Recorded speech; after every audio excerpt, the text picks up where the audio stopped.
Beth, I certainly think that this is something that we will all remember and be dealing with in different ways certainly in my case, for as long as I live. It's been an extraordinary moment in our history, and a deeply difficult and distressing period. If I look at the problems that we face at the moment, in addition to the continuing healthcare threat that we face, and we must be realistic. There is another wave building on the European continent amongst our friends. We will see it wash onto our shores. I have no doubt. The extent to which it affects us will depend, as Chris was saying, on the strength of the fortifications we've now built against it by the vaccine program. That's one problem we've still got to deal with. But the legacy issue, I think, for me, leaving aside all the other backlogs, is education.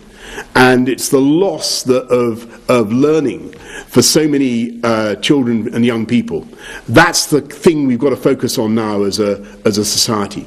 And that I think is an opportunity to make amends, because there's going to be this year a group of kids going from primary to secondary school. There'll be perhaps 90,000, it's calculated, who will be behind in their basic literacy, unable properly to read or write. 90,000 more as a result of COVID. A huge, between 3 and 5 months of education has been lost. And of course the detriment falls the hardest on the kids who've needed attention the most, and who have been unable to, who haven't been provided properly with the time and the support that they need. So that's why we've been working so hard as a government to make up that gap with everything that we've done through the holiday support, through investment in the catch-up funds, the 1.7 billion that we've put in, everything we've done to roll out laptops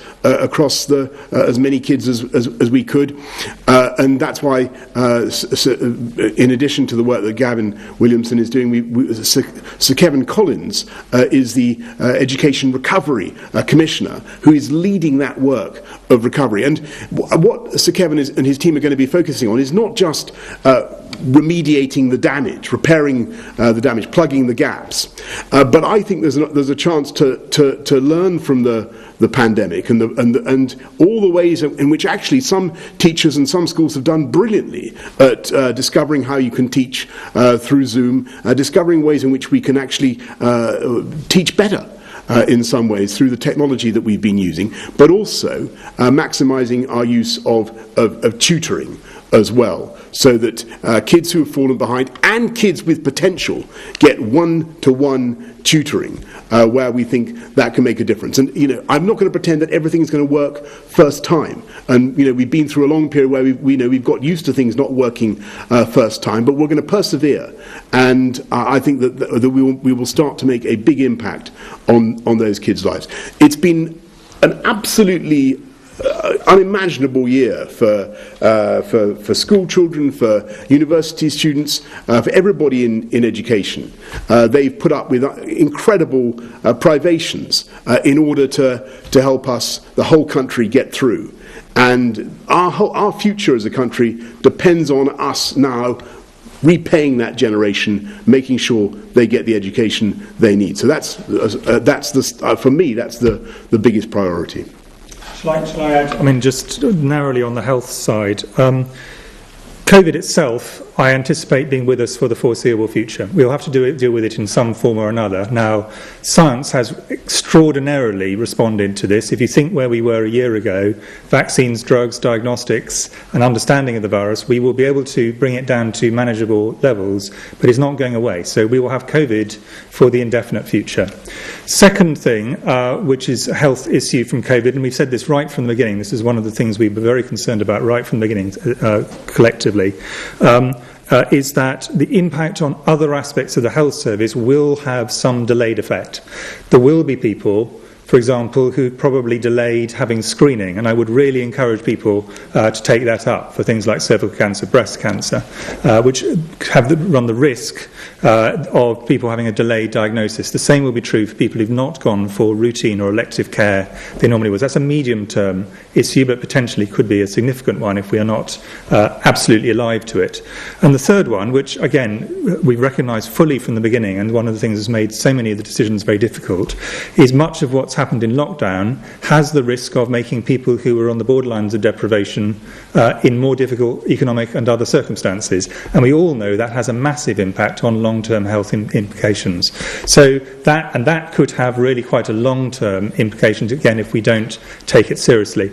I suppose the final point I'd make is that COVID has shone a light into areas of healthcare. The people who are being affected by COVID now are the same families, the same places, the same people who are affected by so many other diseases. And I think we really need to look at this very seriously, because these, the same people will be suffering from the diseases of smoking, of other diseases of deprivation and so on. We've really got, I think, to take this very seriously as a country and as a community. I think, clearly today is a day to think about all the people who've died this year as a result of this terrible virus, but also the people who've suffered both physical and mental health, and all of the consequences that come with that, and the societal effects. And in September, I asked the British Academy to get their academics together to try and address the question, what might the societal impact, long-term societal impacts of COVID be? And they've got 200 of the brightest and best of the fellows of the British Academy, and a report was published today trying to give an evidence base for what that might look like. And there are a number of things in there, ranging from the topics that have been covered, from education to inequality to health, that I think are highlighted and have profound implications for how policy might evolve. But what's important is that there's an evidence base now to work on, and that report, I think, will be useful for policymakers going forward. Thank you. Thanks both, and thanks Beth. Ben Riley-Smith, Telegraph.